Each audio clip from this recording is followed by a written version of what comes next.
আপনি মরে গেলে যেখানটা জমিন বাঁচলো, মাল দৌলত বাঁচলো, মরার পর প্রথমে দেখতে হবে যে আপনার কাফন কেনার সমান মাল আছে কিনা বাড়িতে। জমিন, জায়গা, বাড়ি, গাড়ি, এই সমস্ত জিনিস দেখতে হবে যে আছে কিনা। লোকটা মরলো রে, মরার পর দেখতে হবে যে এর কাফন কেনার সমান টাকা আছে কিনা। এবার দেখলেন হ্যাঁ কাফন কেনার সমান টাকা আছে, এবার কাফনের কাপড় কিনলেন। কাফনের কাপড় কেনার পর এবার দেখতে হবে যে ইয়ার মাথাতে তো কোনো করজ নেই, কোন লোকের কাছ থেকে তো ধারটা লেনি, লন্টন লেনি, মাথাতে তো কোনো করজ নেই। এবার দেখবেন যে হ্যাঁ করজ আছে, যে সম্পত্তি আপনার বেচা আছে ওই সম্পত্তিকে বিক্রি করে বা টাকা থেকে ওই করজওয়ালাকে দিতে হবে। এবার করজ শোধ করার পর দেখলেন যে হ্যাঁ মাল বেচা আছে। এবার 3 নম্বরে আপনি কাউকে যদি ওয়াসিয়াত করে যায় থাকেন, ওয়াসিয়াত বুঝেন তো, এই পোতাকে 1 কাঠা দিয়ে দিস জমিন গালা, বা অমুক লোককে 10,000 টাকা দিয়ে দিস, বা বেটারে মসজিদে আমি দান লাগালছি, মাথার সাথে দান লেখালছি, দিতে পারিনি, 10,000 টাকা আছে, 5,000 আছে ভাই, বেটা তুই দিয়ে দিস। এটাকে ওয়াসিয়াত বলা হয়। ওয়াসিয়াত পুরা করতে হবে। এবার প্রথমে কাফন, দ্বিতীয় নম্বরে করজ, তৃতীয় নম্বরে ওয়াসিয়ত, তারপরে দেখতে হবে মাল আছে কিনা। এবার যদি মাল থাকে তখন বেটা বেটিরা যে যেমন পাবে ভাগ করবে। 4 নম্বরে যায়। কিন্তু এখনকার অবস্থা আল্লাহ, যেমন শুনলে মা কিংবা বাপ মরেছে, বাক্সর চাবি কোনটাকে আছে ঢোঁড়াঢোড়ি শুরু করে দিবে। আবে কাউকে দিয়া না দেয়, জলদি করে দেখ কোনটা বাক্সর চাবি দিয়েছে, কারে হাত না লেগে যায়। হায় রে আল্লাহ, এই মতো আমাদের অবস্থা। ভাই শেষ কথা, প্রথম আল্লাহ রাসূল বলেছেন ইমামুন আদিলুন, ওই ইনসাফ করনে ওয়ালা মানুষকে আল্লাহ কিয়ামতের দিন জায়গা দিবে যারা কোরআন হাদিস সামনে রেখে ইনসাফ করেছে। এবার 2 নম্বরে চলেন, 7টার মধ্যে একটা হয়ে গেল। আল্লাহ রাসূল সাল্লাল্লাহু আলাইহি ওয়াসাল্লাম 2 নম্বরে বলেছেন ওয়াশাবুন নাশা ফি ইবাদাতিল্লাহ, ওই যুবককে কিয়ামতের দিন আল্লাহ রাব্বুল আলামিন ডাক দিবেন, ওই যুবককে ডাক দিবেন, নর হোক কিংবা নারী হোক, ওই নওজওয়ান কিংবা ওই যুবতীকে আল্লাহ কিয়ামতের দিন ডাক দিবেন যে নিজের যৌবন কাল একমাত্র আল্লাহর ইবাদতে কাটিয়ে দিয়েছেন, একমাত্র আল্লাহর ইবাদতে নিজের জীবনটাকে কাটিয়ে দিয়েছেন। নামাজ পড়ে জীবন কেটে গেল, মসজিদ ঝাড় দিয়ে দিয়ে জীবন কেটে গেল, মাদ্রাসার খিদমত করে করে কেটে গেল, দিনদারি করে কেটে গেল, এই তলবার খিদমত করে করে কেটে গেল, মুলবি মাওলানারকে পিছনে পিছনে ঘুরে দিনের কাজ করে করে নিজের জীবনটাকে কেটে গেল। ওই সমস্ত নওজওয়ান যুবককে আল্লাহ রাব্বুল আলামিন কিয়ামতের দিন ডাকবেন, আর ডাকা পর বলবে যুবক রে এসো এসো এসো, আজকে আমার আরশের তলাতে তুমি জায়গাটা নিয়ে নাও। কিন্তু যুবক আজকে কোথায়? এই যুবক ভাইরা, তাকে যদি দিনের দিকে ডাকেন, নামাজের দিকে ডাকেন, এখানে কি বুড়ালছে যে বলবে সাহেব পড়াবো তখন পড়বো। ভাই মত কোন বুড়া চিনবে? চিনবে? মদ বুড়া চিনে না, মদ বুড়ি চিনে না, মদ ছোট চিনে না। দেখবেন কত দাদু দুনিয়াতে বেঁচে আছে, পোতারা দুনিয়া থেকে চলে গেছেন, এরকম মানুষ আছে না নাই? দুনিয়াতে কত বাপ বেঁচে আছেন, বেটারা দুনিয়া থেকে চলে গেছেন। ভাই রে, মদ থেকে কেউ বাঁচতে পারবে না। এটা কথা নয় যে আপনি বুড়াননি দুনিয়াতে বেঁচে থাকবেন, আর বুড়িয়ে গেছে তো দুনিয়াতে বাঁচবে না, চলে যাবে। আল্লাহ রাব্বুল আলামিন কখন কার নসিবে মত লেগেছে সেটা আল্লাহ রাব্বুল আলামিন জানেন। এই জন্য ভাই রে, এই জওয়ানি কাল মানুষের হলো একটা আল্লাহ রাব্বুল আলামিনের দেওয়া খুব বড় নিয়ামত।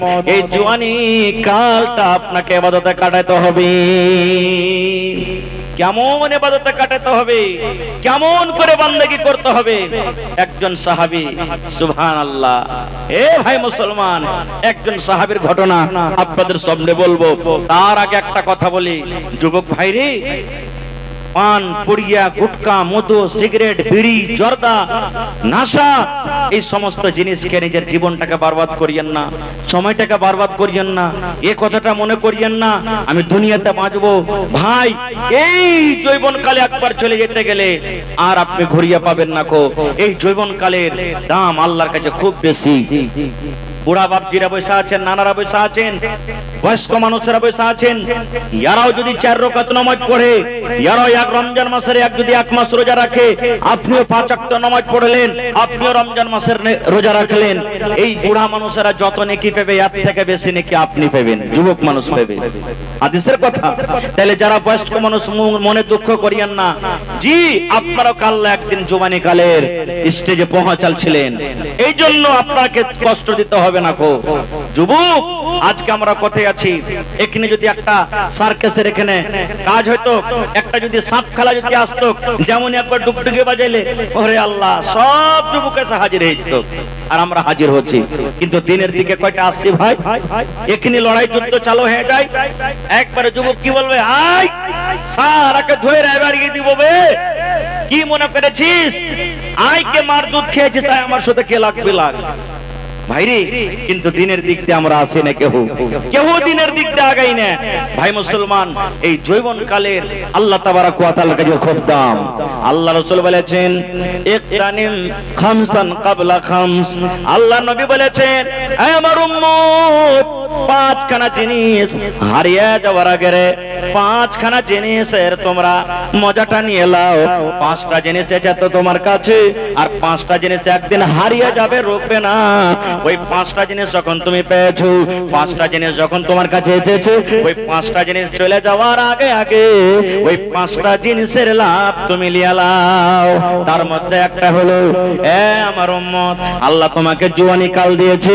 তুমি যখন ছোট ছিলে, বড় হয়েছো, জওয়ান হয়েছো, একদিন তোমার জওয়ানি শেষ হয়ে যাবে, একদিন তুমি বুড়াপা তোমার কাছে আসবে, একদিন তুমি বুড়িয়া যাইবে। আল্লাহ নবী বলেছেন এই যৌবন কাল যাওয়ার আগে আগে তোমার এই যৌবন কালটা আল্লাহর ইবাদতে তুমি কাজে লাগিয়ে দাও, এই যৌবন কালটার তুমি মজা নিয়ে নাও। এই যৌবন কাল আল্লাহ তোমাকে যেটা নিয়ামত দান করেছে, এই নিয়ামতের তুমি বদলা নিয়ে নাও। সুবহানাল্লাহ। ভাই মুসলমান, আজকে আমরা মুসলমান শরীয়ত থেকে মেলাই দূরে চলে গেছে ভাই। যুবক মানুষ শরীয়ত থেকে অনেক দূরে চলে গেছে। আজকে আমরা দেখেন যুবক ভাইরা বেশি ফুল প্যান্ট পিনবে কেমন করে, শরীয়তের খেলাফ, টাকনা থেকে নিচে। আজকে আমরা মুসলমান দেখবেন রাসূল বলেছেন 8 দিন 10 দিন 15 দিনে তুমি কুনি গলা কি করো কাটো। আজকে মুসলমান দেখবেন এত বড় বড় করে নাখুন কুনিকে লম্বা লম্বা করে থিবে। আজকে দেখেন শরীয়ত থেকে আমরা কত দূরে গেছি। এই যে মাথাতে চুল ভাই কাটছে, আজকে রাস্তাতে আস্তে আস্তে ভাই একটা ছেলেকে দেখলাম, ওরে আল্লাহ এখান থেকে ও বিয়াল করে থিয়েছে। আমার টুপি যে লাগা আছে, টুপি থেকে উঁচাতে চারিদিকে ছিলেছে, চার কোতরের মানে টোপের মতন খালি যেখানে চুল রেখেছে, ওইটা বলে জুত্তা কাটিং কি কুত্তা কাটিং চুল, আল্লাহ জানে। দেখেন কত দূর আমরা গেছি শরীয়ত থেকে। ভাই মুসলমান, এই যৌবন কালের আল্লাহর কাছে খুব দাম রে ভাই। এটা মনে করিয়েন না যে বুড়া আছে ছোড়া থাকবে জি না। হযরত সুলাইমান আলাইহিস সালামের জামানার একটা ঘটনা বলি। আব্দুল মালিক মুজাহিদ মুসান্নিফ ওই বইয়ে লিখছেন যে সুলাইমান নবী একদিন ফিলিস্তিনের মাটিতে, যেখানে বাইতুল মুকাদ্দাসের জমিন, বাইতুল মুকাদ্দাস নিয়ে ঝগড়া চলছে ফিলিস্তিনে, ওই ফিলিস্তিনে সুলাইমান নবী বসে আছেন। একদিন ওর পাঞ্জরে একটা লোক বসে আছেন, মালাকুল মউত আজরাইল ফেরেশতা মানুষের রূপে সুলাইমান নবীর কাছে এসে বলছেন আসসালামু আলাইকুম। সুলাইমান নবী বলছেন ওয়া আলাইকুম আসসালাম। এবার সালাম কালাম হওয়ার পর ওখান থেকে চলে গেলেন। লোকটা যখন মালাকুল মউত যখন চলে গেলেন, পাঞ্জরকার লোকটা তো চিনে না যে এটা লোকটাকে, কিন্তু সুলাইমান নবী চিনলেন যেটা হলো আল্লাহর ফেরেশতা আজরাইল, মানুষের জান কবজ করে। যখন চলে গেলেন তখন লোকটা নবীকে বলছেন সুলাইমান নবী এই লোকটা তো এলাকাতে কোনোদিন দেখেনি, একে আমাদের গ্রামের হলো, এলাকাতে কোনোদিন একে দেখিনি, তো লোকটা কে? আর এই সরকারে চলে গেল মানে। সুলাইমান নবী বললেন ও আল্লাহর বান্দা, এটা তুমি চিনতে পারলে না? না। সুলাইমান নবী বললেন এটা আল্লাহর ফেরেশতা আজরাইল মালাকুল মউত, মানুষের যে জান কবজ করে। আল্লাহ মানুষের জান কবজ পাবার যাকে রাব করে রেখেছেন, এটা হলো ওই মালাকুল মউত আজরাইল ফেরেশতা। মত দেখে সবাইকে ডর লাগে ভাই, লাগে না? সবাইকে লাগে ছোট বড়। এবার তখন লোকটা সুলাইমান নবীকে বলছেন, সুলাইমান নবী আমি আর এখানে থাকবো না। বলছে কেন থাকবে না? বলছে ও তো চিনে চলে গেল, কখন এসে আমার জান খান কবজ করে নিবে, এই জন্য আমি আর এই জায়গাতে থাকবো না। কোথায় থাকবে? না তো আমাকে হিন্দুস্তানের জমিন আপনি পাঠিয়ে দেন। ওরে আল্লাহ, কেমন করে পাঠাবেন? দুনিয়াতে যত জিন আছে সমস্ত জিনেরা সুলাইমান নবীর তাবে ছিল। নবী সুলাইমান জিনেরাকে যা বলতেন তারা শুনতো। এবার এই যে বাতাস চলে, ওরে আল্লাহ, এই যে বাতাস লাগে আমরা চোখে দেখতে পাই না, আমাদের শরীরে যখন টচ হয় কিংবা যখন কোনো গাছে লাগে, গাছের পাতা হিলে, তখন আমরা বুঝতে পারি এখন বাতাস চলছে। আল্লাহ রাব্বুল আলামিন সুলাইমান নবীকে এই বাতাসকে বলার এবং বাতাস সুলাইমান নবীর কথা শুনবে এই ক্ষমতা সুলাইমান নবীকে দিয়েছিলেন মুজিজা। এবার লোকটা বলছে, সুলাইমান নবী আমি এই বাইতুল মুকাদ্দাসে আর থাকবো না, একটু বাতাসকে বলেন আপনি যেন আমাকে হিন্দুস্তানের জমিনে পৌঁছে দেয়। সুলাইমান নবী বলছেন তুমি থাকবে না তো? না। কেন? বলছে মতে ডর হয়েছে, যদি ওই মালাকুল মউত এসে আমার জান খান কবজ করে নেয়। ঠিক আছে যাও। বাতাসকে বললেন যে বাতাস যাকে হিন্দুস্তানের মাটিতে পৌঁছে দাও। পৌঁছে গেলেন। ঠিক কিছুক্ষণ পর 10 মিনিট 20 মিনিট বা আধ ঘন্টা পর এবার মালাকুল মউত ফের চলে এসেছেন সুলাইমান নবীর কাছে। আর সুলাইমান নবী কিন্তু এখন ওখানে বসে আছেন। এবার মালাকুল মউত এসে তখন বলছেন, ও সুলাইমান নবী আপনার পাঞ্জরে যে লোকটা বসেছিল লোকটা কই? কোথায় লোকটা চলে গেল? কেন তাকে দেখতে পাই না? সুলাইমান নবী বলছেন, মালাকুল মউত তোমার ডরে তোমার ভয়ে ওই লোকটা এখান থেকে চলে গেল হিন্দুস্তানের মাটিতে। আমি এই জমিন আর থাকবো না, আমি এই জায়গাতে আর থাকবো না, কারণ এখানে থাকতে গেলে হয়তো মালাকুল মউত এসে আমার জান কবজ করে নেবে, রূহ কান কবজ করে নেবে, এই জন্য আমি আর এই মাটিতে থাকবো না। এবার মালাকুল মউত বলছেন, সুলাইমান নবী আল্লাহর বিধান আল্লাহর কারিশমা কি আমি কিছু বুঝতে পারি না। আল্লাহ রাব্বুল আলামিন আমাকে বললেন, সুলাইমান নবী কে বলছেন? মালাকুল মউত। এ সুলাইমান নবী আল্লাহ রাব্বুল আলামিন আমাকে বললেন যে ঠিক এখন থেকে নিয়ে আধ ঘন্টা পর এই যে সুলাইমান নবীর পাঞ্জরে ওই ফিলিস্তিনের জমিনে ওই লোকটা বসে আছে, ওই লোকটার জান তোমাকে হিন্দুস্তানের মাটিতে করতে হবে। সময় কতক্ষণই আছে? মাত্র 15 মিনিট কিংবা আধ ঘন্টা সময় আছে। আমি তখন আপনার পাঞ্জরে দেখে ভাবা চিন্তা করলাম, আল্লাহ মাস 2 মাসের রাস্তা হিন্দুস্তান থেকে কোথায়? ফিলিস্তিনের মাটি। হেঁটে যেতে গেলে আল্লাহ কেমন করে আধ ঘন্টা বাদ আমি তার জান কবজ করব, কেমন করে হিন্দুস্তানের জমিনে ওই লোকটা আসবে? তখন সুলাইমান নবী বলছেন, কেন? ভালো করে খুলে বলো, লোকটার জান কবজ করলে নাকি? এবার সুলাইমান নবীকে তখন বলছেন মালাকুল মউত, এ সুলাইমান নবী হ্যাঁ হ্যাঁ ওই লোকটার জান কবজ করে আমি এখনই আসছি, এই জন্য তো আপনাকে জিজ্ঞাসা করছি লোকটা কোথায় গেল। এবার মালাকুল মউত বলছেন, সুলাইমান নবী ওই লোকটার জান কবজ করে আপনার কাছে আমি এখনই এসে আইলাম, যে আমি জানতে চাই যে লোকটা ওইটা কিংবা অন্য লোক। এই জন্য আল্লাহ রাব্বুল আলামিন কোরআনে বলেন, আইনা মা তাকুনু ইউদরিকুমুল মউত ওয়ালাউ কুনতুম ফি বুরুজিম মুশাইয়াদা। আল্লাহ রাব্বুল আলামিন বলেন, ওরে দুনিয়ার মানুষ, তোমরা দুনিয়ার যে কোনো কোণাতে লুকিয়ে থাকো রে, তোমরা যদি বলো পানির তলে ঘর বানিয়ে থাকবো, তাও তোমরা মত থেকে বাঁচতে পারবে না। তোমরা যদি বলো আসমানের উপরে থাকবো, তাও তোমরা বাঁচতে পারবে না। তোমরা যদি বলো পাহাড়ের ভিতরে ঘর বানিয়ে বানিয়ে থাকবো, তাও তোমরা বাঁচতে পারবে না। আইনা মাতা কোন, তুমি যেখানে থাকো না কেন, ইউদরিকুমুল মউত, মত তোমার কাছে পৌঁছবে, মত তোমার কাছে যাবে।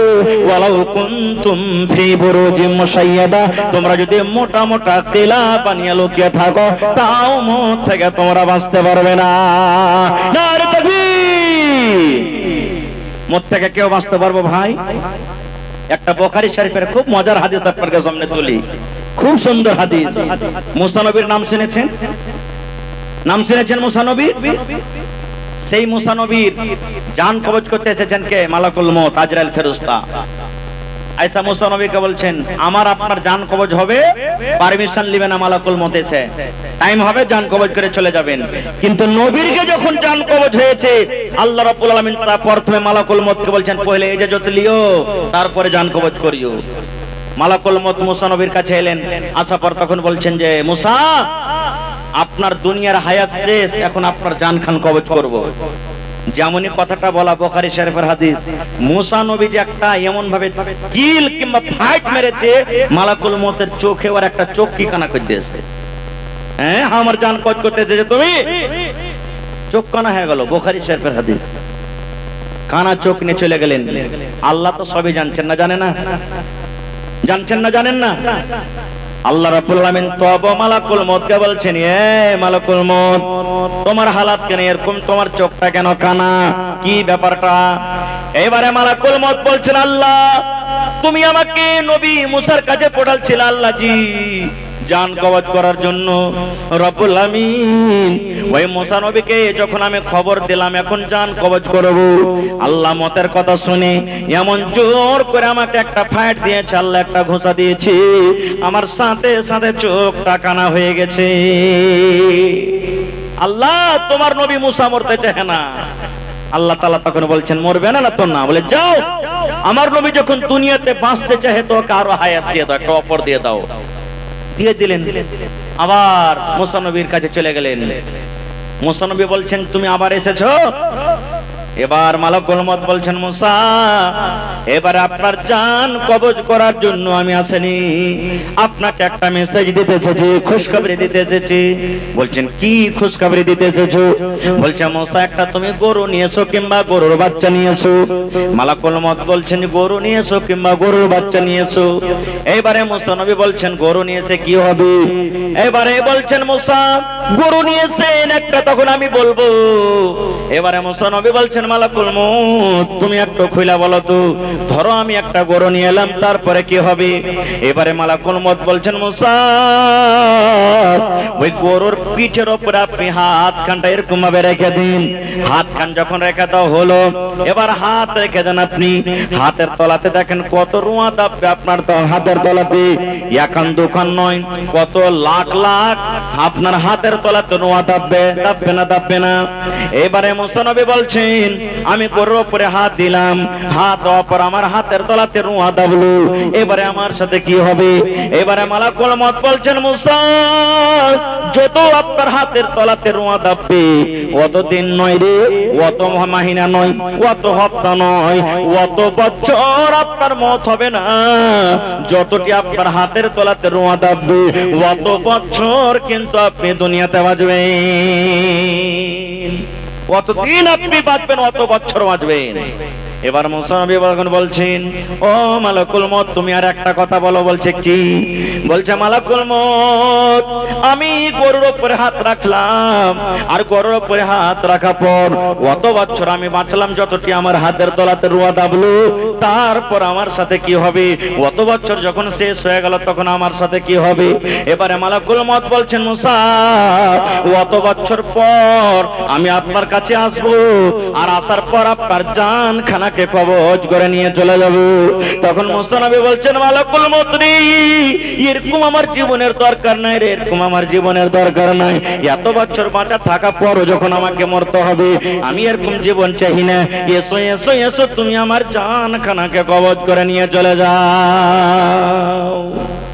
ভাইরে, বলার উদ্দেশ্য হলো এই যে আল্লাহ তাবারাক ওয়া তাআলা এই যৌবন কাল দিয়েছে ভাই, এই যৌবন কালটাকে আপনি দামে লাগান। মতের কোনো গ্যারান্টি নেই, আর মত থেকে কেউ বাঁচতে পারবে না। আল্লাহ নবীর জামানাতে একজন সাহাবী এক এক রাতে তাহাজ্জুদের নামাজ পড়ে পড়ে গোটা কোরআন শেষ করে দিতেন। পড়েন সুবহানাল্লাহ। কয় পারা কোরআন আছে ভাই? 30 পারা কোরআন এক রাতে শেষ করতেন তাহাজ্জুদ পড়ে পড়ে। সুবহানাল্লাহ। আজ দেখেন হাফিজ কোরআন কতটি বৈশা আছে। এরা যদি এমনি এক লাগাতার পড়ে যায় তো কমসে কম 7-8 ঘন্টা লাগবে 30 পারা কোরআন পড়িতে। আর ওই সাহাবী এসারের নামাজ পড়ে সুতক না, গোটা রাত তাহাজ্জুদের নামাজ পড়তো, আর ফজর আজান হইতে হইতে এক কিরা কোরআনও শেষ, 8 রাকাত তাহাজ্জুদও শেষ। যুবক মানুষ এরকম ওর আমল দেখে একদিন ওর বেটা, ওর বাপ তখন কি করলো, একটা বহু দেখতে লাগলো, বেটার বিয়ে দিয়ে দিব। জুয়ানি কালে এরকম ইবাদত করছে, বুড়াতে কালে করতে পারবে কি পারবে না? না, দুনিয়াদারিরও কিছু মজা লওয়া দরকার। আমার বেটার বিয়ে দিয়ে দিব, বিবির দিকে কিছু টান টানবে, বহুর দিকে কিছু মহব্বত ভালোবাসা বাড়বে, আরাম করবে, এই জন্য বেটার বিয়ে দিয়ে দিলেন। বিয়া দেয়া 2, 4, 5, 10 দিন যখন হয়েছে, এবার শ্বশুর খবর নিতে গেছেন বহুর বেটার বাড়ি, যে বেটা বাড়িতে নেই, এদিক ওদিক হয়তো দিনের বেলায় কোথায় গেছেন। বেটাকে বহুকে যা বলছেন, বহুমা কেমন আছো? ভালো আছি আব্বাজান, খুব ভালো আছি, আল্লাহ খুব সুখে রেখেছে। তখন বলছেন যে মা, আমার বেটাকে তুমি কেমন পেয়েছো? আমার বেটা তোমার সাথে কেমন সংসার কাটছে? এ মায়েরা, খালারা, যেমন কথাটা বলা, এবার ওই বেটি ছেলে বলছেন, আব্বা গো, ও শ্বশুর আব্বা শোনেন, আপনার বেটা খুবই নেককার, খুবই দিনদার, বেটা আপনার খুবই নেককার। আব্বা গো, যেদিন থেকে আমার বিয়ে হয়েছে, আপনার বেটার বাড়িতে যেদিন থেকে আমি এসেছি, আপনার বেটার আমলকে আমি দেখি, দিনের বেলাতে রোজা রাখে, রোজা কিন্তু ছাড়ে না, দিনের বেলাতে রোজা চালিয়ে যায়, রোজা রাখে, আর রাতের বেলাতে মানে 8 রাকাত তাহাজ্জুদ বেতর নিয়ে গোটা কোরআন মাজিদ শেষ করে দেয়। আমার কয়েকদিন বিয়া হয়ে গেল, 5 দিন 7 দিন 10 দিন বিয়া হয়ে গেল। ও আমার আব্বাজান শুনেন, আমি একটা কেমন মহিলা, আমি একটা কেমন বেটি ছেলে, আমার রূপ চেহারা কি এখন পর্যন্ত আমাকে আপনার বেটা দেখতে আসেনি। বেটা খুব নেককার, দিনের বেলাতে রোজা করে, রাতের বেলাতে তাহাজ্জুদ পড়ে পড়ে রাত কাটিয়ে দেয়, গোটা কোরআন শেষ করে দেয়। বাপ তখন মাথাতে হাত দিয়ে বলছেন, আল্লাহ কি হলো, কি হলো আল্লাহ? আমি তো যেটা ভাবলাম সেটা হলো না। খো নবীর দরবারে চলে গেলেন, যাওয়ার পর সমস্ত কথা বলে দিন, আল্লাহ রাসূল আমি কিছু বুঝতে পারি না। বলছে কি হয়েছে? বলছে আমার বেটা যে আছে, দিনের বেলাতে রোজা আর রাইতে রাইতে গোটাই তাহাজ্জুদ নামাজ পড়ে এক ফিরাকেরা কোরআন শেষ করে, আমি আমলটাকে ঘটাইতে গিয়ে আমি তার বিয়ে দিয়ে দিলাম, কিন্তু বিয়ে দেওয়ার পরও দেখছি ওরকমই চলছে, একটু বুঝান আমার বেটাকে। বলছে যাও তোমার বেটাকে পাঠিয়ে দাও। এবার চলে এলেন, আসা পর নবী বলছেন, বাবারে তুমি কেমন কেমন ইবাদত করো রে বাবা। ডাইরেক্ট কিন্তু নবী বলেন না তুমি এরকম এরকম কেন ইবাদত করো। নবী কত হুঁশিয়ার জ্ঞানী মানুষ দেখেন। আল্লাহ রাসূল বলছেন, ও আমার সাহাবী, ও বাবারে তুমি কখন কখন আল্লাহর ইবাদত করো? বলছেন, ইয়া রাসূলুল্লাহ দিনের বেলাতে আমি রোজা করি, দিনের বেলাতে আমি সারা দিন রোজা করি, আর রাতের বেলাতে ইশারের নামাজের পর আমি তাহাজ্জুদের নামাজ পড়ি। নবী বলছেন, তাহাজ্জুদের নামাজে কয় পারা করে তেলাওয়াত করো? বলছে, নবী গো আমি প্রত্যেক রাতে এক ফিরাকেরা কোরআন শেষ করে দিই, প্রত্যেক রাতে এক ফিরাকেরা শেষ করি। এবার নবী তখন বলছেন, তোমার বিয়ে শাদী হয়েছে, স্ত্রী আছে বাড়িতে? বলছে আছে। তো বলছে যে তোমার স্ত্রীর কাছে তুমি যাও না? বলছে হুজুর সময় পাই না খুব। আল্লাহ রাসূল বলছেন, বাবারে আল্লাহ রাব্বুল আলামিন তোমাকে চোখ দিয়েছে, এই চোখকে আরাম দিতে হবে, চোখে তোমার উপরে হক। আল্লাহ রাব্বুল আলামিন তোমাকে একটা বিবি দান করেছেন, এটা হলো আল্লাহর তরফ থেকে নিয়ামত। এই বিবিকে তোমাকে সময় দিতে হবে, বিবিকে প্যার করতে হবে, মহব্বত করতে হবে। এই বিবির তোমার উপরে হক আছে, তোমার ছেলের পরে তোমার হক আছে। মেহমান বাড়িতে আসতে গেলে ভালো করে দুটা কথা বলতে হবে, এই মেহমানের তোমার সাথে হক আছে। আর সমস্ত হককে মেরে তুমি এক আল্লাহর যদি হক আদায় করো, এরকম ইবাদতে আল্লাহ রাব্বুল আলামিন তোমার রাজি হবে না। তো বলছে হুজুর কি করব? বলছে এক মাসে এক ফিরা কোরআন খতম করবে, যায় এক পারাকের এক রাতে পড়বে। বলছে হুজুর এর থেকে বেশি পাবো। এই করতে করতে করতে ভাই আল্লাহ রাসূল বললেন 8 দিনে তুমি এক ফিরা কোরআন শেষ করবে। আর রোজার ব্যাপারে বললে যে দাউদ নবী যেরকম রোজা করেছে, একদিন পর একদিন, একদিন পর একদিন তুমি রোজা করবে, এর থেকে তোমাকে বেশি ইজাজত দেওয়া হবে না।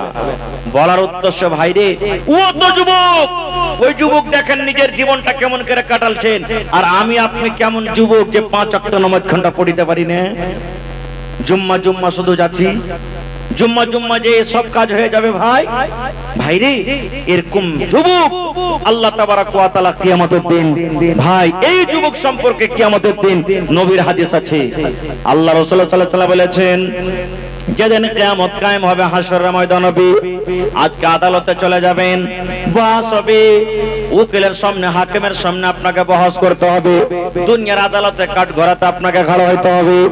যতক্ষণ পর্যন্ত ওই হাকিম জজ আপনাকে না বলবে তুই কাঠগড়া থেকে চলে যাও, কার ক্ষমতা আছেন? আমার নাই, কেউ হতে পারবে না। নবী বলেছেন লা তাজুলু কদম ইবনে আদম হাত্তা ইউসআল আন খামস। আল্লাহ রাসূল বলেছেন যেদিন কিয়ামত কায়েম হবে হাসরের ময়দানে, ওরে আল্লাহ, দুনিয়ার কোন মানুষ এক কদম পা আগে বাড়াইতে পারবে না, এক কদম পা পিছে হটাইতে পারবে না, এক কদম ডাহিনে যেতে পারবে না, এক কদম বাঁয়ে যেতে পারবে না, যতক্ষণ পর্যন্ত মানুষ পাঁচটা জিনিসের আল্লাহর কাছে হিসাব না দিতে পারবে। কয়টা? পাঁচটা জিনিসের যতক্ষণ হিসাব দিতে না পারবে ততক্ষণ পর্যন্ত মানুষ আল্লাহ রাব্বুল আলামিনের সামনে থেকে এক কদম এদিক ওদিক ঘটাইতে পারবে না। কি কি পাঁচটা? সবটি কথা বলবো না ভাই, সময় নেই। পাঁচটার মধ্যে আল্লাহ রাব্বুল আলামিন একটা সওয়াল করবেন, আন উমারিহি ফিমা আফনাহু ওয়া আন শাবাবিহি ফিমা আবলাহু। আল্লাহ রাব্বুল আলামিন নওজওয়ানকে ডাকবেন, যুবককে ডাকবেন। আল্লাহ রাব্বুল আলামিন যুবক বেটি ছেলেকে ডাকবেন, ও যুবতী বেটি ছেলে, ও যুবক তুমি শোনো। এক নম্বরে আল্লাহ রাব্বুল আলামিন পাঁচটার মধ্যে সওয়াল করবে, বান্দারে, ও আমার বান্দিরে, তোমাকে আমি এই যৌবন কাল দিয়েছিলাম 25 বছর 30 বছর কার সময়টা মানুষের যৌবন কাল, এই যৌবন কালের তুমি হিসাবটা আমাকে দিয়ে দাও। কতটি তুমি জায়েজ করেছো, কতটি নাজায়েজ করেছো, কতটি গুনাহ করেছো, কতটি নেকি করেছো, কতটি আল্লাহ রাব্বুল আলামিনকে খুশি করার আমল করেছো, আর কতটি তুমি নারাজ করার আমল করেছো, এই নিজের যৌবন কালের তুমি হিসাবটা দিয়ে দাও। পারবো ভাই কেহ দিতে? কেউ হিসাবটা দিতে পারবো না ভাই। ভাইরে, বলার উদ্দেশ্য হলো 2 নম্বরে আল্লাহ তাবারক ওয়া তাআলা কিয়ামতের দিন যৌবন কালের হিসাব নেবে। 3 নম্বরে নবী বলেছেন, ওরে সুবহানাল্লাহ, ওয়া রাজুলুন মুআল্লাকুন কলবুহু ফিল মাসাজিদি। 3 নম্বর মানুষকে আল্লাহ কিয়ামতের দিন ডাকবেন আর আরশের তলে, ও আমার বান্দা বান্দিরা, এসো তোমরা আমার আরশের তলাতে জায়গা নিয়ে নাও। কে? ওই লোকটাকে আল্লাহ ডাকবেন যার অন্তরখানটা মসজিদে ঝোলা ছিল, অন্তরখানটা মসজিদে লটকা ছিল, অন্তরখানটা দিলখানটা মসজিদে লটকা ছিল। ওই যুবককে আল্লাহ ডাকবে, ওই লোকটাকে ডাকবে। আপনারা বলবেন, হাজি মাওলানা, দিলখানটা কি মানুষের পাংখা নাকি যে লটকা থাকবে? দিলখানটা মানুষের অন্য আর কোন জিনিস নাকি যে লটকা থাকবে? দিল কি লটকার জিনিস? জি ভাই, পাংখার মতন লটকা থাকবে না, কিন্তু পাংখার মতন লটকা ছুঁতে হইবে। কেমন করে? এশারের নামাজ পড়া হয়ে গেছে, বিছানায় আপনি ঘুমিয়ে গেলেন, ওরে আল্লাহ, রাতের বেলাতে আপনি ঘুম পাড়ছেন, ঘুম পাড়তে পাড়তে হঠাৎ আপনার ঘুমটা ভেঙে গেল, রাত 3টা হয়ে গেল, 4টা হয়ে গেল, বারবার ঘড়ির দিকে লাইট মেরে মেরে দেখেন, আহারে ফজরের টাইম তো হয়ে যায়নি, ফজরের টাইম হয়ে গেল, আমি নামাজ পড়বো। আল্লাহ নবী বলেছেন, এই ফজরের নামাজের জন্য আপনার দিলটা টাঙ্গা আছে, কখন টাইম হবে আমি নামাজ পড়বো। ফজরের নামাজ আপনি পড়লেন, আবার দোকানে চলে গেলেন, মেডিকেলে চলে গেলেন, আপনি কাপড়ের দোকানে চলে গেলেন, আপনি মাঠে কাম করতে চলে গেলেন, স্কুলে আপনি চলে গেলেন, মাদ্রাসাতে চলে গেলেন, দিল আপনার টাঙ্গা আছে, কখন 12টা পার করবে রে, কখন 12:15 হবে, কখন 12:30 হবে, কখন আমি জোহরের নামাজ পড়বো। এই যে আপনার মসজিদের দিলটা লটকা আছে, জোহরের নামাজ হয়ে গেল, আসরের জন্য আপনার দিল টাঙ্গা আছে, আপনি চলে গেলেন ঘুরতে, এই আসরের নামাজ হবে, আসরের নামাজ আপনি পড়বেন। আল্লাহ রাসূল বলেছেন, যার মানে হলো মসজিদে দিল লটকা। নবী বলেছেন 5 ওয়াক্ত নামাজের জন্য যার মসজিদে দিলটা লাগা থাকে, 5 ওয়াক্ত নামাজের জন্য যার মসজিদে দিলটা টাঙ্গা থাকে, এই নামাজ গেল, আবার নামাজ পড়বো, এই নামাজ গেল, আর এক নামাজ কখন আসবে? আল্লাহ রাসূল বলেছেন, এই নামাজি রেখে কিয়ামতের দিন আল্লাহ ডাকবেন, আর ডাকটা পর বলবেন, বান্দা বান্দিরে, এসো এসো এসো, তোমরা আরশের তলাতে তোমরা জায়গাটা নিয়ে নাও, এসো আরশের তলে তোমরা জায়গাটা নিয়ে নাও। ইয়ার বিপরীত একটা কোরআনে আয়াত আছে, সূরা আছে, সূরাটার নাম সূরাতুল মাউন। আর আয়াতাল্লাজি সূরা মুখাস্তি আছে না সবারই? আছে না ভাই? আছে। ওই সূরাতে একটা সূরা আছে, একটা আয়াত আছে, হাফিজ সাহেবরা জানছেন, আপনারাও জানছেন, ফাওয়াইলুল লিল মুসাল্লিন, আছে না? ফাওয়াইলুল লিল মুসাল্লিন, তারপরে কি আছে? আল্লাযীনা হুম আন সালাতিহিম সাহুন, তারপরে কি আছে? আল্লাযীনা হুম ইউরাউন। আহা, নামাজ পড়ছি ভাই, সূরা গালা পড়ছি, কিন্তু সূরার তরজমা মানে জানি না, যার কারণে বুঝতে পারি না যে আল্লাহ কোরআনে কি বলছেন। আল্লাহ রাব্বুল আলামিন বলেন ফাওয়াইলুল লিল মুসাল্লিন, এক ধরনের নামাজি আছে, নামাজ পড়ে তারাকে ওয়াইল জাহান্নামে আল্লাহ দিবেন। নামাজ পড়ে ওয়াইল জাহান্নামে চলে যাবে, বেটা ছেলে হোক কিংবা বেটি ছেলে হোক, নর হোক কিংবা নারী হোক, ওয়াইল নামে জাহান্নাম, জাহান্নাম একটা হলো ওয়াইল, ওয়াইল একটা হলো জাহান্নামের নাম। আল্লাহ রাব্বুল আলামিন বলেন জাহান্নামে যাবে মানুষেরা, কারা যাবে? যারা নামাজ দুনিয়াতে পড়েছে, ওই সমস্ত নামাজীরাকে আল্লাহ ওয়াইল জাহান্নামে দেবে। আপনারা বলবেন হাজী মাওলানা, দুনিয়ার মানুষ বলছেন, দুনিয়ার মাওলানারা ওয়াজ করেছেন শুনেছি যে নামাজ না পড়তে গেলে জাহান্নামে যাবে, আর আপনি বলছেন যে নামাজ পড়ে জাহান্নামে যাবে। জি, নামাজ পড়ে জাহান্নামে যাবে। তাহলে আপনারা মনে মনে খুব খুশি, যায় একটা আমল তো হইলো যে নামাজ আজ থেকে মাফ হয়ে গেল। নামাজ পড়ি যখন জাহান্নামে যেতে হবে তো কেন পড়বো না ভাই রে? কোন নামাজিরা জাহান্নামে যাবে? যারা পাঁচ ওয়াক্ত নামাজ ভালো করে টাইমে টাইমে পড়ে তারা নয়, যারা খুশু খুজুর সাথে নামাজ পড়ে তারা নয়। কোন নামাজিরা ওয়াইল নামে জাহান্নামে যাবে? আল্লাহ রাব্বুল আলামিন বলেন আল্লাযীনা হুম আন সালাতিহিম সাহুন, নামাজে যারা গাফলাতি করে, নামাজে যারা সুস্তি করে, নামাজকে নামাজের মতন পড়ে না। এই জোহরের নামাজ পড়িতে হবে 12:30তে, 12:15তে, ও পড়বে 3টার সময়তে। আচ্ছা এক কাজ ঘন্টা করেলি, মা খালারা বেশি বেশি বলে, আচ্ছা একটু কাজ করেলি, ভাত কোটা রান্না বান্না করেলি, ঘর খানটা লেতেলি, থামসানি কোটা কেটেলি, কুট্টি কোটা কেটেলি, তারপরে তখন আসর জোহর একসাথে পড়েলি। আল্লাহ বলেন বান্দারে, এই নামাজে যারা সুস্তি করে, টাইমের উপরে যারা নামাজ পড়ে না, নিজের মন মতন নামাজ পড়ে, ওই নামাজিরা ওয়াইল নামে জাহান্নামে যাবে। আর কারা যাবে? আল্লাযীনা হুম ইউরাউন, যারা লোক দেখানো নামাজ পড়ে, যারা মানুষকে দেখে নামাজ পড়ে। বলবেন হাজী মাওলানা, মসজিদে নামাজ পড়তে গেলে তো মানুষরা দেখতে পাবে, কেমন কথা হলো, কেমন করে তাহলে নামাজ পড়বো? লোক দেখানো নামাজের মানে হলো আপনি জীবনে নামাজ পড়েন না, বিয়ের বাড়ি চলে গেলেন, কুটুমের বাড়ি চলে গেলেন, বৈরাত আপনি চলে গেলেন, আপনার বাড়িতে আপনার সামনে চলে এলো, ও নামাজ পড়ে, এবার আপনি কিন্তু নামাজ পড়েন না, আপনার সামনে আপনার বিহাইটা নামাজ পড়িতে যায়, আর আপনি তাকে বলছেন ভাইরি আমি যদি নামাজটা না পড়ি আমার মান সম্মান শেষ হয়ে যাবে, আমার বিহাইটা আমাকে অপমান করে দিবে। এই জন্য নিজের মান সম্মানকে বাঁচার জন্য আপনি নামাজ পড়িতে চলে গেলেন, এক টাইম দু টাইম লোককে দেখে নামাজ পড়ে নিলেন। এরকম নামাজিরা আল্লাহর ওয়াইল নামে জাহান্নামে যাবে। আর কারা যাবে? এই রোজার মাস যখন আসবে, আপনি জোহর নামাজ পড়বেন না, আসরে পড়বেন না, এশারও পড়বেন না, মাগরিবের টাইমে আপনি নামাজ পড়িতে চলে গেলেন, চল মাগরিবের নামাজে চল। যদি মাগরিবের নামাজ পড়িতে না যায়, আবে মোড়ল তো কইবে এই শালা রোজা করেনি ওই লেগে নামাজ পড়িতে আসে না। এই মুলবিতে বলবে এই লোকটা রোজা করেনি বলে নামাজ পড়িতে আসে না। লোক দেখানো করে আপনি চলে গেলেন, ওরে সুবহানাল্লাহ, কোথায়? মাগরিবের নামাজ পড়িতে চলে গেলেন। আল্লাহ তাআলা বলেন বান্দারে, এরকম মানুষরা ওয়াইল নামে জাহান্নামে পড়বে। এই সমস্ত মানুষের জন্য হলো কি? ওয়াইল নামে জাহান্নাম।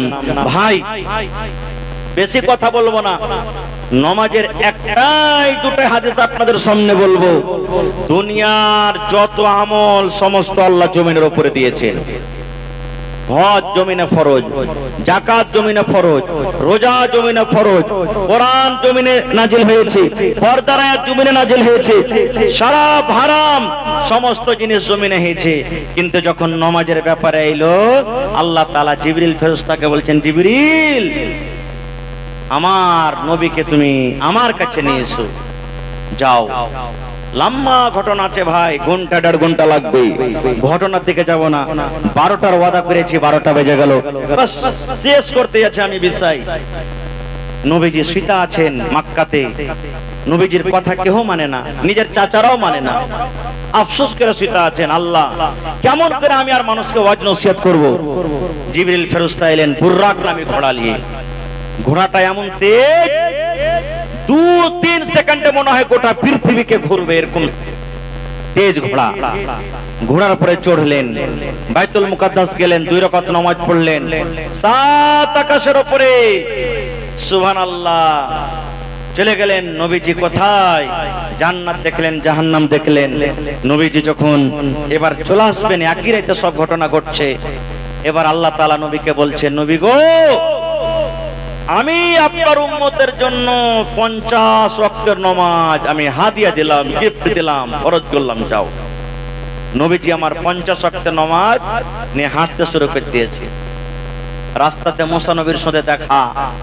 মুসা নবী বলছেন, মুহাম্মদ, আল্লাহ তোমাকে কি দিলে? বলছে 50 ওয়াক্তের নামাজ দিয়েছে। মুসা নবী বলছেন, কপালে হাত দিয়ে, ওরে আল্লাহ, আল্লাহর দরবারে তুমি সুপারিশ করো যে আল্লাহ পারবো না, এত 50 টাইমের নামাজ পড়িতে আল্লাহ আমার উম্মত পারবে না, ভারী হচ্ছে, আল্লাহ তুমি কমিয়ে দাও। নবীজি চলে গেলেন, আল্লাহকে বললেন, আল্লাহ আমার উম্মতের উপরে ভারী হয়ে গেছে, আল্লাহ নামাজ কিছু তুমি কমিয়ে দাও। আল্লাহ তাআলা নামাজকে কমিয়ে দিলেন, 5 ওয়াক্ত নামাজ কমিয়ে দিলেন। আবার 45 ওয়াক্ত নিয়ে হাঁটতে শুরু করেছেন। মুসা নবীর সাথে দেখা। বলছেন, কত বাঁচলো? বলছে 5 কম হয়ে গেছে, 45 বেঁচেছে। বলছে, যাও ঘুরে, আমি আমার কমকে 2 ওয়াক্তের নামাজ পড়াইতে পারিনি, আর তুমি 45 ওয়াক্তের কেমন করে পারবে? আল্লাহকে বলো, আল্লাহ আরো কমিয়ে দাও। মুসা নবীর কথা শুনে যায়, ঘুরে ঘুরে করতে করতে শেষে কতটি বেঁচেছে? জোরে বলেন। এবার নবীজি বলছেন যে মুসা নবীর সাথে আর দেখা করব না, কিন্তু রাস্তাতে মুসা নবীর সাথে দেখা। এবার মুসা নবী আবার বলছেন, ও মুহাম্মদ, কত নামাজ আর বেঁচেছি? দয়ার নবী বলছেন, 5 ওয়াক্ত নামাজ বেঁচেছি। এবার মুসা নবী বলছেন, আর একবার আল্লাহর কাছে যাও, আর আল্লাহকে বলো, আল্লাহর একটু কমিয়ে দাও। দয়ার নবী বললেন, মুসা, আর যাব না আল্লাহর দরবারে, আমাকে লজ্জা লাগছে, বারবার আমি আর যাইতে পারবো না, আর আমি যাব না, আমাকে লজ্জা লাগছে। এবার নবীজি আফসোস করে বলছেন, আল্লাহ আজকে যদি মুসার কথা না শুনি, আমি যদি 50 ওয়াক্তের নামাজ আমি জমিনে নিয়ে যেতাম, আর আমার উম্মত যদি 50 ওয়াক্তের নামাজ পড়তো, এ আল্লাহ 50 ওয়াক্তের নামাজ পড়ে আমার উম্মতের নেকির কোনো অভাব হতো না। 50 ওয়াক্ত নামাজ উম্মত পড়তো, কত যে নেকি হইতো। কিন্তু আল্লাহ তার কথা শুনে তোমার দরবারে গেলাম, ঘটতে ঘটতে 45 কমে গেল, মাত্র 5 ওয়াক্তের সাইড গেছে। আল্লাহ রাব্বুল আলামিন নবীকে বলছেন, ও আমার দয়ার নবী, দয়ার হাবিব গো, শোনো, আল্লাহ নিজে বলছেন, নবী গো, আমি আল্লাহ রাব্বুল আলামিন 50 ওয়াক্তের নামাজ থেকে 45 কমিয়ে দিয়েছি, 5 ওয়াক্ত নামাজ আছে। নবী গো, আমি আল্লাহ 45 ওয়াক্তের নামাজ কমিয়ে দিয়েছি, কিন্তু 45 ওয়াক্তের নামাজ পড়ে যেটি নেকি হয়, সেই নেকি কিন্তু আমি আল্লাহ কমাইনি। ও আমার নবী, শুনে নাও, তোমার উম্মতকে আমি 50 ওয়াক্তের নামাজ দিয়েছিলাম, 50 ওয়াক্তের নামাজের মধ্যে 45 ওয়াক্তের আমি নামাজ কমিয়ে দিয়েছি, মাত্র 5 ওয়াক্ত নামাজ আছে। নবী গো, 50 ওয়াক্তের নামাজ পড়ে জানে কি হতো, আমি আল্লাহ রাব্বুল আলামিন 5 ওয়াক্তের নামাজ আমি রেখে দিলাম। যদি তোমার উম্মত 1 ওয়াক্তের নামাজ পড়ে 10 ওয়াক্তের সমান আমি নেকি দান করব। যদি 2 ওয়াক্তের নামাজ পড়ে 20 ওয়াক্তের নামাজের সমান নেকি দান করব। 5 ওয়াক্তের যদি নামাজ পড়ে 5 10 50 ওয়াক্তের সমান আমি আল্লাহ তাকে নেকি দান করব। যাও, নেকি আমি কমাইনি, নামাজ কমালছি, 50 ওয়াক্তের সমান আমি আল্লাহ নেকি দিব, যাও। ভাইরে, কয়টা লোক নামাজ পড়ছি? আমরা নামাজ পড়বো কখন? গ্রামে যদি মাইয়া থেকে যাই, জানাজার নামাজে সব শরীক হয়ে যাব। ভাই, অন্তর থেকে বলবেন একটু, জানাজার নামাজও কয়টা আমরা জানি লোক পড়িতে? কয়টা লোক জানছি জানাজার নামাজ পড়িতে? শেখারও চেষ্টা করি না ভাই। ভাইরে, আজ আমরা মাইয়াকে উদ্ধার করতে যাচ্ছি, যেমনি মাটি দেওয়া হলো, এই উড়ান বাড়ির দিকে যাচ্ছে না, যাই না? যেমনি মাটি দেওয়া হলো, দুনিয়ার গল্প করতে করতে যাচ্ছি, কার এটা ভুট্টা লেগে আছে, কত যে ডেপি দিয়েছে, কোন যে ভুট্টা এগুলা, এই দেখেন, ওইটা ওর মার কবর, আবে এটা হাজী সাহেবের কবর, এটা এই দেখেন কবর চিনা চিনি লেগে গেল। মুসলমান রে, দয়ার নবী বলেছেন তুমি মুখ দিয়া দুনিয়ার গল্প করিও না, যতক্ষণ পর্যন্ত তোমার কাফন দাফন করে বাড়ির থেকে তুমি রওনা না হবে। ওই মাইয়াতকে তুমি উদ্ধার করতে গেছো, ওই মাইয়াতের জন্য তুমি দোয়া করো, আল্লাহুম্মা গফির লাহুম ওয়ারহামহুম ওয়াসাব্বিত আলাল ঈমান। যদি আরবিতে না পারবেন বাংলা ভাষাতে দোয়া করেন, আল্লাহ মাইয়াতের জন্য আমরা এসেছি, আল্লাহ এর গুনাহকে তুমি maaf করে দাও। আল্লাহ জীবনে যদি কোনো গুনাহ হয়ে থাকে আল্লাহ এর গুনাহকে maaf করো, আল্লাহ ওর পরে তুমি রহম করো। আল্লাহ কবরে যাওয়াকে এখন সওয়াল হবে, এই সওয়ালে আল্লাহ তুমি তাকে কায়েম রাখো, আর সহি সহি যেন জবাব দিতে পারে তার তুমি তৌফিক দাও। এগুলা আপনি দোয়া করেন, আর এগুলা দোয়া না করে দুনিয়ার কি আজব আজব গল্প আমরা শুরু করে দিচ্ছি। ভাই কবরস্থানে যখন যাবেন সালাম দিতে হবে, আসসালামু আলাইকুম আলা দিয়ার মিনাল মুমিনিনা ওয়াল মুসলিমিন ওয়া ইন্না ইনশাআল্লাহু বিকুম লাহিকুন নাসআলুল্লাহ লানা ওয়া লাকুমুল আফিয়া। এটা তো আপনাকে পড়তে হবে। মাটি দিলেন, 1 ঘন্টা আপনার মাটি দিতে লেট আছে, 8 ঘন্টা লেট আছে, মাটি দেওয়া চলছে, আপনি খাড়িয়া খাড়িয়া দোয়া করেন ওই জায়গাতে। আরবিতে পারবেন তো আরবিতে কহেন, না পারবেন বাংলাতে কহেন, দোয়া করেন। ওখানে আপনার মা সুতা আছে, ওখানে বাপ সুতা আছে, ওখানে মাইয়া যাকে মাটি দেখেছেন ও আছে, গ্রামের কত লোক আছে, ওর জন্য আপনি দোয়া করেন। কিন্তু গেলে আমরা তো দোয়া করব না গো। দুনিয়ার যত গল্প সব কবরস্থানে যে হবে। ভাই এই সমস্ত জিনিসকে ছাড়তে হবে। আরো একটা জিনিস আপনার এলাকাতে আছে কিনা, যেমনি জানাজা পড়া হইলো মানুষ মাটি দেওয়ার জন্য এত পাগল যে হোড়াহুড়ি করতে শুরু করে দেয়, আমি আগে দেবো, আমি আগে দেবো। ওই আগতে যেরকম বিয়ে শাদী হইতো মডেলের বলতে সুরুস মজলিস লাগতো না, চকলেট নেওয়ার জন্য, এখনকার বিয়েতে ওলিমা নেওয়ার জন্য মানুষ কাড়াকাড়ি করে, মনে হয় ওলিমা নিতে গেছে ওখানে কবরস্থানের কাছে। হোড়াহুড়ি ভাই, ধাক্কা ধাক্কি মাটি দেওয়াতে শুরু। ভাইরে কেন উদ্ধার করতে না গেছেন রে ভাই? মাইয়াতকে উদ্ধার করতে গেছেন, কেমন করে আপনি উদ্ধার করছেন এরকম হুড়াহুড়ি করে? এই ওলিমা বাতাস চালিয়ে হুড়াহুড়ি করে? জি না, আল্লাহ রাসূল বলেছেন প্রথমে মাইয়াতকে সামনে রেখে তুমি জানাজার নামাজ পড়ো। কেমন করে জানাজার নামাজ পড়বেন? ওরে আল্লাহ জানাজার তারিখে শিখালেন।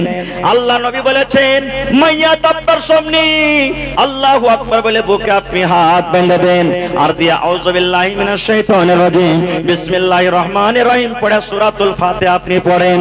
কোন সূরা? বায়াত বাণী পড়তে হবে না, জানাজার দোয়াতে বায়াত বাণী নাই, বায়াত বাণী জানাজার দোয়াতে পড়তে হবে না। আউযু বিল্লাহি মিনাশ শাইতানির রাজিম বিসমিল্লাহির রহমানির রহিম পড়ে সূরাতুল ফাতিহা পড়েন। দিয়ে সূরাতুল ফাতিহা যখন শেষ হলো বিসমিল্লাহির রহমানির রহিম পড়ে আর একটা আপনি সূরা পড়ে দেন, যেগুলো আপনার ইচ্ছে। সূরা ইখলাস পড়েন, সূরা নাস পড়েন, সূরা ফালাক পড়েন, সূরা লাহাব পড়েন, যে কোনো আপনি সূরা পড়ে দেন। আল্লাহু আকবার বলে আরেকবার তাকবীর। কয়বার তাকবীর হলো? 2 তাকবীরে দরুদ শরীফ পড়েন। আল্লাহুম্মা সাল্লি আলা মুহাম্মাদ ওয়া আলা আলি মুহাম্মাদ কামা সাল্লাইতা আলা ইব্রাহিম ওয়া আলা আলি ইব্রাহিম ইন্নাকা হামিদুম মাজিদ। আল্লাহুম্মা বারিক আলা মুহাম্মাদ ওয়া আলা আলি মুহাম্মাদ কামা বারাকতা আলা ইব্রাহিম ওয়া আলা আলি ইব্রাহিম ইন্নাকা হামিদুম মাজিদ। আল্লাহু আকবার। কয় তাকবীর হলো? এবার আপনি জানাজার দোয়া পড়েন। আল্লাহুম্মা গফির লি হাইয়ানা ওয়া মাইয়াতিনা ওয়া শাহিদিনা ওয়া গায়বিনা ওয়া সাগীরিনা ওয়া কাবীরিনা ওয়া যাকারিনা ওয়া উনসানা। আল্লাহুম্মা মান আহইয়াতাহু মিন্না ফাআহইহি আলাল ইসলাম ওয়া মান তাওয়াফাইতাহু মিন্না ফাতাওয়াফাহু আলাল ঈমান। আল্লাহুম্মা লা তাহরিমনা আজরাহু ওয়া লা তাফতিননা বা'দা কিংবা ওয়া লা তুজিল্লানা বা'দা। দুটাই আছে। মানুষরা কইবে হবে আজকার মুলবিলা কি ছাতু খেয়ে পড়েছিল, ই লয়লে মুলবি সব দোয়াকে উঠিয়ে দিলে। কি পড়ছেন আল্লাহর কাছে? আল্লাহুম্মা গফির, এ আল্লাহ, আল্লাহ আপনি বলছেন আল্লাহুম্মা গফির, এ আল্লাহ তুমি maaf করে দাও, লি হাইয়ানা যত আল্লাহ জিন্দা আছে, ওয়া মাইয়াতিনা যত মরে গেছে, এ আল্লাহ, ওয়া সাগীরিনা যত আল্লাহ ছোট আছে, ওয়া কাবীরিনা এ আল্লাহ যত বড় আছে, ওয়া যাকারিনা ওয়া উনসানা যত বেটা ছেলে যত বেটি ছেলে সবকে তুমি maaf করে দাও। কত নেকি, কত দোয়া। এবার আল্লাহু আকবার বলে চতুর্থ তাকবীর পড়লেন, সালাম ফিরে দিলেন, আসসালামু আলাইকুম ওয়া রাহমাতুল্লাহ, আসসালামু আলাইকুম ওয়া রাহমাতুল্লাহ। কিন্তু দেখেন আরেকটা মশলা বলে দিই, মেলায় জায়গাতে আপনি যাবেন, মেলায় জায়গাতে মাওলানারা কি করবে, একদিকে সালাম ফিরে দিবে, দোসরা দিকে ফিরবে না। পড়েছেন এরকম জানাজা? ওখানে লড়াই করিয়েন না, এই মৌলবীর কপালে প্যামলেট কেছে বুঝাচ্ছে। লড়াই করিয়েন না ভাই, একদিকে সালাম ফিরে দেয়, ওটাও হাদিসে আছে। কিন্তু ওই ইমাম সাহেবকে প্রথমে বলতে হবে যে ভাই রে, এটা হাদিসে আছে ভাই একদিকে সালাম ফিরে দেওয়া, তা আপনারা কেউ লড়াই ঝগড়া করিয়েন না ভাই, আজকে একদিকে সালাম ফিরবো বলতে হবে, না হলে পরে কিন্তু ঝগড়া লড়াই হবে খুব। এরকম মেলা জায়গাতে হয়েছে। জানাজা পড়া হয়ে গেল, মাইয়া তো ঠেলে গেলেন, আপনার চোখ দিয়ে পানি ঝরছে। আল্লাহর নবীর জামাই হযরত ওসমান গনি, নবীজি দুনিয়াতে জান্নাতের সার্টিফিকেট দিয়েছেন, ওসমান তুমি জান্নাতে যাবে। ওই ওসমান যখন কবরের কাছে যেতেন এমন কাঁদতেন ভাই, কবরকে দেখে এমন কাঁদতেন, কান্দে কান্দে কান্দে চোখের পানিতে দাড়ি ভেজে যেত। একটা সাহাবী বলছেন, হাগা ওসমান, নবীজি জাহান্নামের বয়ান করেন, অত কান্দন তুমি জাহান্নাম দেখে কান্দো না, যত কান্দন কবরকে দেখে কাঁদছো, ব্যাপারটা কি? হযরত ওসমান বললেন, বাবারে ও আল্লাহ নবীর সাহাবীরা শোনো, আমি জাহান্নাম দেখে কান্দি না, কবর দেখে এজন্য কান্দি। দয়ার নবী বলেছেন, মানুষের মরে যাওয়ার পর সর্বপ্রথম মানুষের ঠিকানা জায়গা হবে কবর। এই কবরে যারা পাস করবে সব জায়গাতে পাস করে যাবে, আর যারা কবরে পাস করতে পারবে না কোনো জায়গাতে পাস করতে পারবে না, এই জন্য কবর দেখা আমি কান্দি। আর নবীজি কবর আযাব থেকে বাঁচার জন্য দোয়া শিখালছেন, আল্লাহুম্মা ইন্নী আউযু বিকা মিন আযাবিল কবর। পড়বেন এটা, যে কোনো টাইমে পড়বেন। নামাজে তো পড়ছেন তাশাহুদের পরে, তাশাহুদ পড়লেন, দুরূদ শরীফ পড়লেন, তারপরে না পড়ছেন আল্লাহুম্মা ইন্নী জালামতু নাফসি, তারপর আল্লাহুম্মা ইন্নী আউযু বিকা মিন আযাবিল কবর। এগুলা সালাম ফেরার আগে আগে এগুলা পড়বেন, রাসূল শিখালছেন। এবার কবরস্থানে গেলেন, কবরস্থানে যখন যাবেন সালাম দিতে হবে। এই যে এখনি আগে পড়লাম, আসসালামু আলাইকুম আহলাদ দিয়ার মিনাল মুমিনিনা ওয়াল মুসলিমিন ওয়া ইন্না ইনশাআল্লাহু বিকুম লালাহিকুন নাসআলুল্লাহ লানা ওয়া লাকুমুল আফিয়া। দোয়া পড়লেন। মাইয়াতের কাফন দাফনের ব্যবস্থা শুরু আছে। আপনি দুনিয়ার কোনো গল্প করবেন না, ওই মাইয়াতের জন্য দোয়া করেন, দোয়া করেন, আপনি দাঁড় হয়ে দোয়া করেন। এবার মাটি দিবেন, মাটি দেওয়া দোয়া কি? বিসমিল্লাহ, শুধু বিসমিল্লাহ, মাটি দাও, অন্য কোনো দোয়া নেই। যেটা একটা হাদিসে মানুষেরা পড়ে ওটা সহি নয়। বিসমিল্লাহ বলে 3 খাবল মাটি দিবেন।